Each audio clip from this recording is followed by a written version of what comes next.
Let's start the program with our first report from Kazakhstan, where the president has sacked entire cabinet and imposed emergency in the cities hit by unrest. Emergency was declared in some of the places in Kazakhstan following mass anti-government protests triggered by a rise in fuel prices. Kazakh president on Wednesday sacked his cabinet and called for a clampdown in the country's largest city, Almaty, and an oil-rich western region. The president said that he had accepted the resignation of the cabinet led by Prime Minister Askar Mamin. He also ordered the acting cabinet to reinstate price controls on LPG and told it to broaden price controls to petrol, diesel and other socially important consumer goods. On Tuesday, thousands of people took to the streets protesting against the government. Police used tear gas and stun grenades to drive the protesters out of the main square in Almaty. The protest began after the government lifted price controls on liquefied petroleum gas at the start of the year. Moving on, Sudan's Prime Minister Abdullah Hamdok announced his resignation on Sunday amid political deadlock and widespread pro-democracy protest. Prior to his resignation, thousands marched against a recent deal he had done to share power with the army, who staged a coup in October. Here's a report.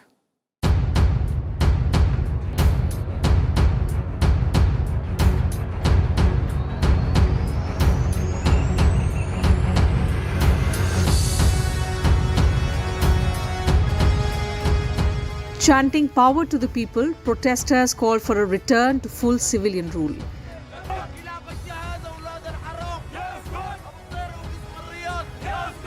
But military forces again responded with force, leaving 2 people dead.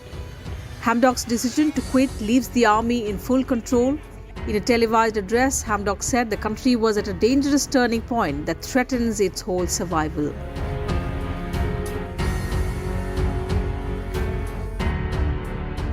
He said he had tried his best to stop the country from sliding towards disaster, but that despite everything that has been done to reach a consensus, it has not happened. بناء على كل ما ذكرت فإنني قد قررت أن أرد إليكم أمانتكم وأعلن لكم استقالتي من منصب رئيس الوزراء مفسحا المجال لآخر من بنات أو أبناء هذا الوطن المعطاء لاستكمال قيادة وطن العزيز والعبور به خلال ما تبقى من عمر الانتقال.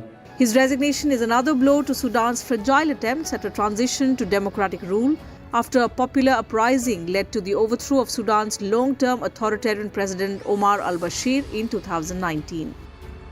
Civilian and military leaders had made an uneasy power-sharing agreement after the army staged a coup on the 25th of October and initially placed Prime Minister Hamdok under house arrest.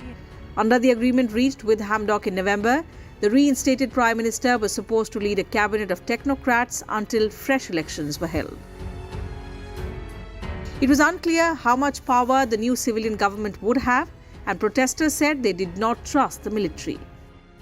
انقلاب 25 من أكتوبر قمنا بتوقيع اتفاق إطاري مع المكون العسكري في محاولة لإعادة مسار التحول المدني الديمقراطي وحقن الدماء وإطلاق سراح المعتقلين والمحافظة على ما تحقق من إنجازات في العامين الماضيين والتمسك بالوثيقة الدستورية. Coup leader General Abdel Fattah al-Burhan has defended last October's coup, saying the army had acted to prevent a civil war. He also said Sudan is still committed to the transition to civilian rule, with elections planned for July 2023. And now news coming in from South Africa, where a major fire tore through its 138-year-old parliament in Cape Town on Sunday, causing the roof of one building to collapse and gutting the chamber of the National Assembly. However, no casualties were reported in the fire, but the damage to the parliament has shocked the nation. Meanwhile, a person was being questioned by authorities in relation to the fire. In March, there was a fire caused by an electrical fault. And now news from Australia's former parliament building in the capital Canberra was briefly set alight on 30th December by protesters during a demonstration for Aboriginal sovereignty. The fire burned the front doors of the old Parliament House before it was put out. As soon as the fire broke out in the heritage building, people stuck inside were promptly evacuated. The authorities said that no one was injured in the fire. Currently, residents of the building, the Museum of Australian Democracy, had on 20th December shut its door after indigenous protesters held a peaceful sit-in. Indigenous campaigners have been holding demonstrations in the lead-up to the 50th anniversary of the establishment of the Aboriginal Tent Embassy on the former Parliament's front lawns. Australian Prime Minister Scott Morrison has condemned the incident. And in a rare meeting that indicated a renewed effort to resolve tensions, Palestinian President Mahmoud Abbas met Israeli Defense Minister in Israel. Both the leaders discussed security and civil matters. This was the first time Palestinian President Mahmoud Abbas met an Israeli leader in Israel since 2010. Here's a report. Palestinian President Mahmoud Abbas paid a rare visit to Israel on 29th December for talks with Israel's Defense Minister Benny Gantz. This was the latest in a series of meetings between top Israeli officials and Palestinian leaders. In August 2021, the Israel Defense Minister visited the Palestinian Authority's headquarters in the West Bank for talks with Abbas. According to a Palestinian official, the meeting marked the first time Abbas met with an Israeli official in Israel since 2010. The late-night talks took place at Gantz's home in central Israel. An Israeli Defense Minister's statement said the two men discussed security and civil matters. Gantz told Abbas that he intended to continue to promote actions to strengthen confidence in the economic and civilian fields as agreed during their last meeting. Israel's new Prime Minister Naftali Bennett opposes Palestinian independence and has ruled out formal peace talks. But he wants to reduce frictions with the Palestinian Authority and improve living conditions in the Israeli-occupied West Bank. Israeli-Palestinian relations have substantially deteriorated in recent years. Several instances of violence have been reported in the West Bank in recent weeks, including a series of Palestinian attacks on Israelis as well as a surge in violence by the Israeli settlers against Palestinian civilians. Peace talks were suspended in 2014 and Jewish settlements in the occupied West Bank have since expanded. The Palestinian Authority seeks an independent state that includes all of the West Bank, East Jerusalem and the Gaza Strip. Israel captured all three areas in 1967, though it withdrew from Gaza in 2005. And a story now where democracy is at stake. In a shocking incident, a fight broke out in the Jordanian parliament recently during a heated debate about constitutional reforms that would afford greater rights to women. According to reports, a brawl took place regarding amendments to the country's constitution, following which MPs were caught punching each other. Amid the heated discussion, one deputy staff member fell to the ground during the brawl, forcing the session to be adjourned. Jordanian women currently enjoys equal rights with respect to their entitlement to health care, education, political participation and employment, but are not afforded the same rights when it comes to nationality and citizenship as men. Jordan's constitution has been amended 29 times since 1952. It's time for break in democracies of the world. Stay tuned. We'll be back after a short break.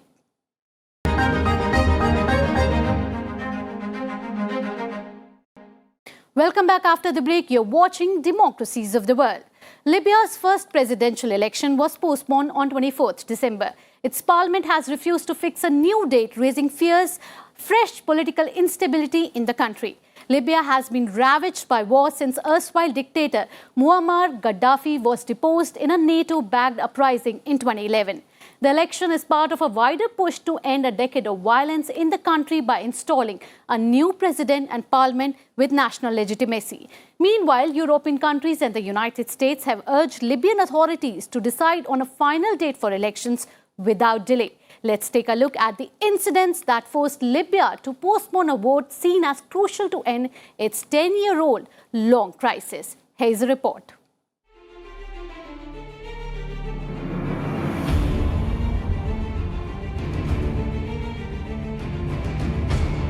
Libya was unable to hold its first presidential election as planned last month. It marked a major blow to global efforts to end a decade of chaos in the oil-rich Mediterranean country. Libyans were scheduled to vote on 24 December for a presidential election that was long marred by mounting challenges over rules and regulations. The parliamentary committee overseeing the process said it was impossible to hold elections as originally planned. The failure to hold the vote threatens to open a political vacuum in the North African country. The Electoral Commission has proposed a 1-month delay, but the parliament may seek a longer one. The run-up to the poll was marred by disputes over eligibility of candidates and growing fears over security. The divided political class that emerged in the wake of the NATO-backed uprising against former ruler Muammar Gaddafi could not agree on the rules overseeing the election. Furthermore, they failed to reach a consensus on what powers a new president or parliament would have and who could run in the vote. Parliament Speaker and presidential election, Agoulia Saleh, issued a law setting a first round of the presidential election for 24 December, followed by a runoff vote if needed and parliamentary polls. Other political institutions rejected the law, accusing Saleh of passing the law without proper parliamentary process. Without clear agreement on the rules, the Parliament's election committee and the fragmented judiciary were unable to agree on eligible candidates. Most of Libya is controlled by armed forces that back rival candidates. 98 candidates registered for presidential race. Some of them are powerful armed factions. Saif al-Islam Gaddafi, the son of former leader Muammar Gaddafi, registered. He faces a 2015 conviction of war crimes during the rebellion that overthrew his father 10 years ago. The Electoral Commission rejected his candidacy, but his lawyer said a court had overturned its decision. Khalifa Haftar, a military commander whose forces waged a destructive 14-month offensive on Tripoli that ended last year, is rejected as a possible president by various armed factions and many in western Libya. Abdul Hamid Deba, the interim prime minister, had promised not to stand for election as a condition to taking on a caretaker role earlier this year. Other candidates say his presence on the ballot is unfair. Libya has been in turmoil since long-serving ruler Muammar Gaddafi was overthrown and killed in 2011. Since then, parliamentary elections in 2014, the country is divided between two main rival administrations. One in the east backed by military commander General Khalifa Haftar, mainly backed by Egypt, the United Arab Emirates, Russia and France. The other administration in the west is the United Nations recognized Government of National Accord in capital Tripoli, mainly backed by Turkey and Qatar.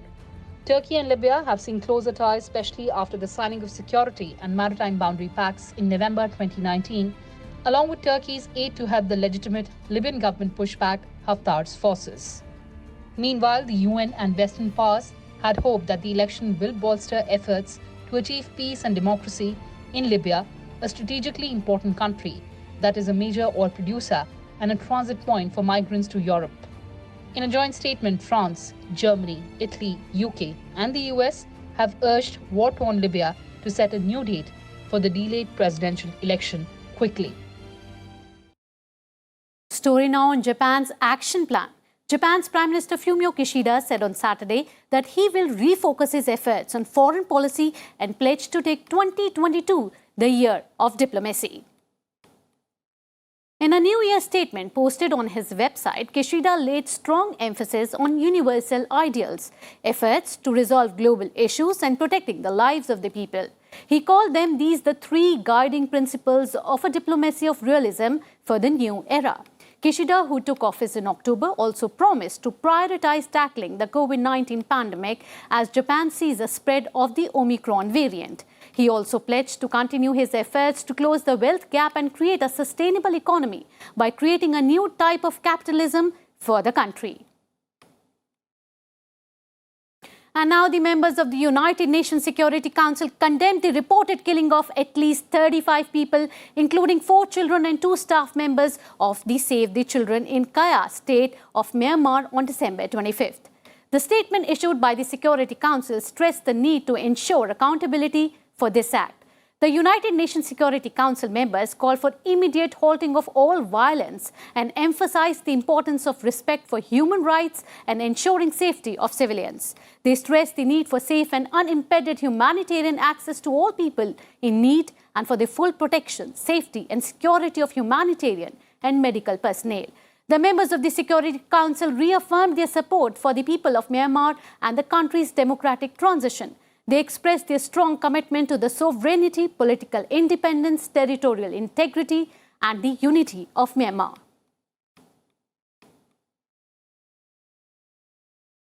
In a recent marathon session in the United States House of Representatives, 2 Republican lawmakers from Georgia sat in full view of television cameras without wearing a mask.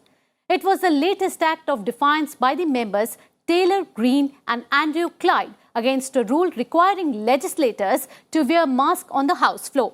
Most Republican lawmakers, however, have complied with the mandate that can carry fines that quickly add up to the hefty amounts. Greene and Clyde, however, have repeatedly flouted it. The two are said to have amassed more than around $1 lakh in fines for defying the House mask rules. A resolution approved by the House in January said the members will be fined $500 the first time they fail to wear a mask on the House floor and $2,500 for subsequent violations.